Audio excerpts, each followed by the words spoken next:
Alrighty, hello ladies and gentlemen, welcome to the show, Serving Nerve, where we talk about whatever we want, and today we're going to be going through more fat acceptance cringe compilations. So let's just get into this. Okay, so the comment says, regardless, still obesity and still shouldn't be glorifying death before 50. Hi, my name is Mara, my pronouns are they, them, and this comment is factually incorrect. I love how this person is talking facts, but they're going to start, talking about also the fact that they have they, them pronouns.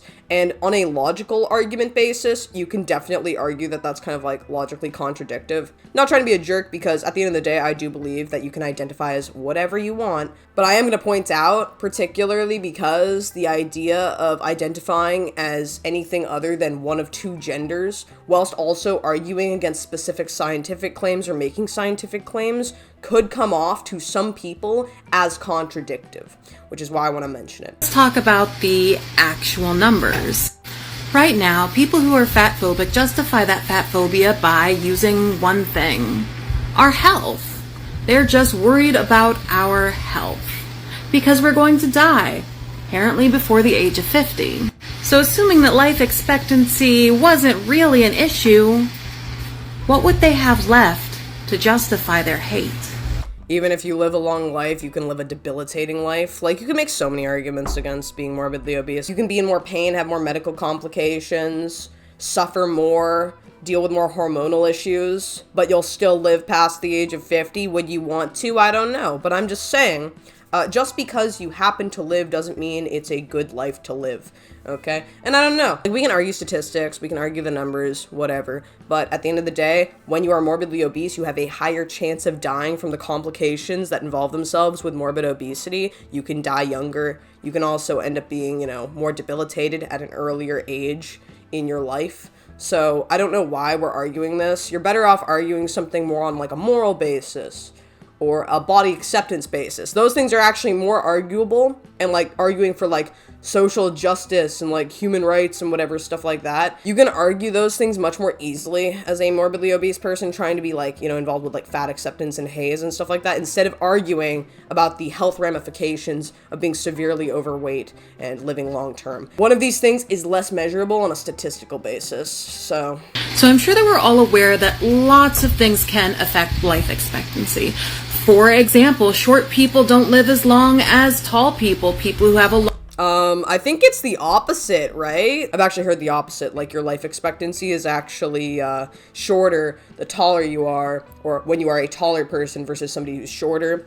And if I were to look at that blanket term, I would say oh, it's probably because their metabolism might be a little bit lower if they're shorter. You can look up online that actually shorter people can live longer than taller people. There's a little bit of contradictive information. I've seen it argued on both sides. I have to mention this. You can bend a statistic. You can literally every statistic that you find online, you can make work to your will. Just takes messing with a few variables or comparing them against something else. You can contradict anything. I really like statistics. I love looking at studies. I love looking at medical literature and whatnot, but there's a little bit of subjectivity and a few ways you can manipulate it in your favor, depending on the design of a study, especially if we look at population measurements and stuff like that. So I'm just saying, I'm not trying to say this person's entirely wrong, but when it comes to statistics, you can kind of mess with them a little bit. Live to about 78 years old. People who are in the overweight category live to about 82 years old. And thin people live to about 81 years old.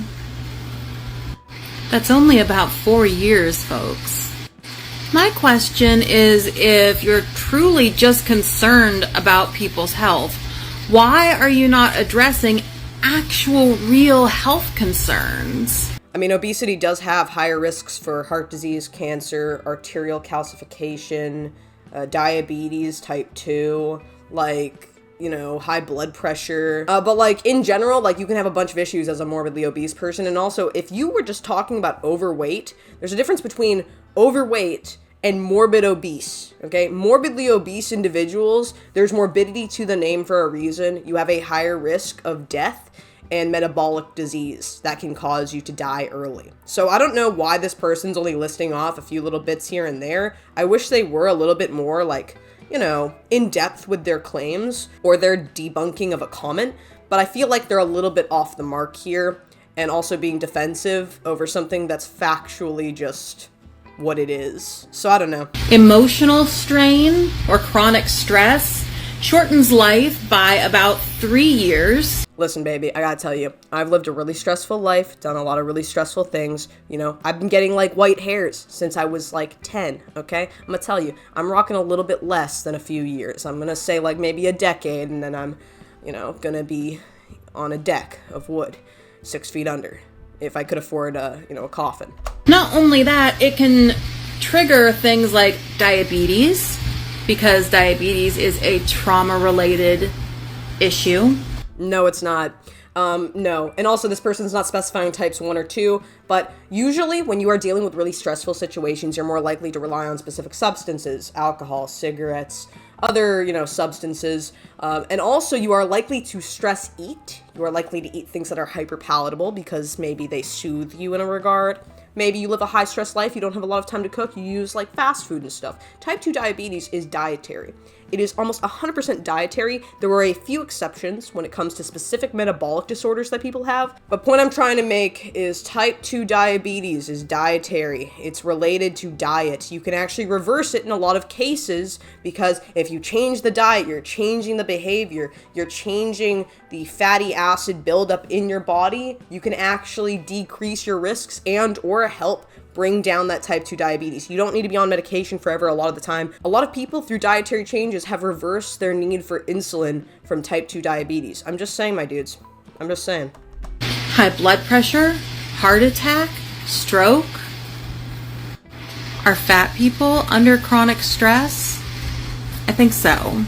I'm under chronic stress and I'm not obese. Like, bro, I'm not gonna lie. I operate with one of the most stressful jobs you could probably have with no credentials, okay? And also, I've come from one of the most stressful environments and moved countries and come from, like, nothing, okay? Growing up poor, way more stressful. Growing up with an unstable life, way more stressful. Way more stressful. Growing up with job issues, way more stressful. And all of you guys who actually have experienced that know that. And also, there are tons of things that I've never experienced that are way more stressful than just morbid obesity. Let's also talk about the fact that fat phobia and fat shaming can cause chronic loneliness, which can shorten life expectancy about as much as smoking.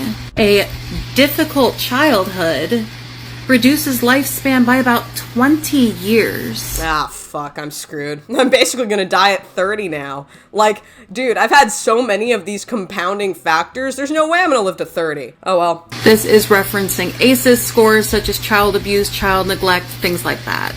But you know what? If you had a difficult childhood, what are you relying on? Like, it's not just because of the emotional stress from childhood. It's because a lot of the time, when you grow up in abusive situations, or you had a really hard childhood, you're probably more likely to abuse certain things, specific substances, like all kinds of things. And that in turn might also shorten your lifespan. You also could deal with things like anxiety, depression, the need for extra medication. Maybe you don't have proper access to therapy. Like, there's so many factors and variables. Just going on like and saying like, oh yeah, hard childhood, 20 years off the life on average. It's like, no, that's just not accurate. It's not a reasonable claim to make. You have to look at all the factors and variables. You have to look, hey, what happens to people when they grow up in a really difficult childhood and then they become 21 and maybe they didn't go to therapy before then, but they have ready access and the legal ability to, get alcohol. Like, why aren't we looking at things like that? Like, why aren't we looking at like, oh, the usage of narcotics and or substances amongst the youth is very high when they come from a traumatic childhood or a difficult childhood, and also at that age, you are more susceptible to using those things,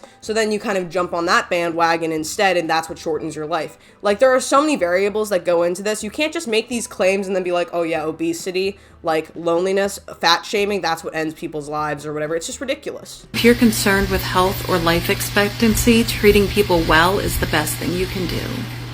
What do you really want to spend your time doing? I'm not gonna lie, my people. I just think it's so stupid and ironic, and pretty moronic, actually, that these people always are, like, throwing out, like, oh yeah, studies, statistics, here's how this works, here's how this works. But they really don't explain any of the variables, and they also aren't even being very consistent with their claims. Like, just link the study, bro. Just link the study. I don't know. What a disappointment. I'm sorry. I'm calling it out because it's kind of annoying because instead of actually tackling the issues here, like diets, exercise, you know, maybe substance abuse issues, upbringing, instead you're weaponizing emotions to, like, basically negate an audience from judging you. It's really annoying. So instead of actually stopping eating a diet that will give you diabetes, you say that, like, you know, emotional distress caused by you, the audience member who's making a judgment on them, that's what's causing them to have diabetes. It's just ridiculous. It's like that level of crazy. Anyways, my people, that's the video. Tell me what you think in the comments below. Do you agree? Do you disagree? What do you think about all this? And yeah, so that's it. I hope y'all enjoyed, and I'll see you all next time. It has been lovely. Slater.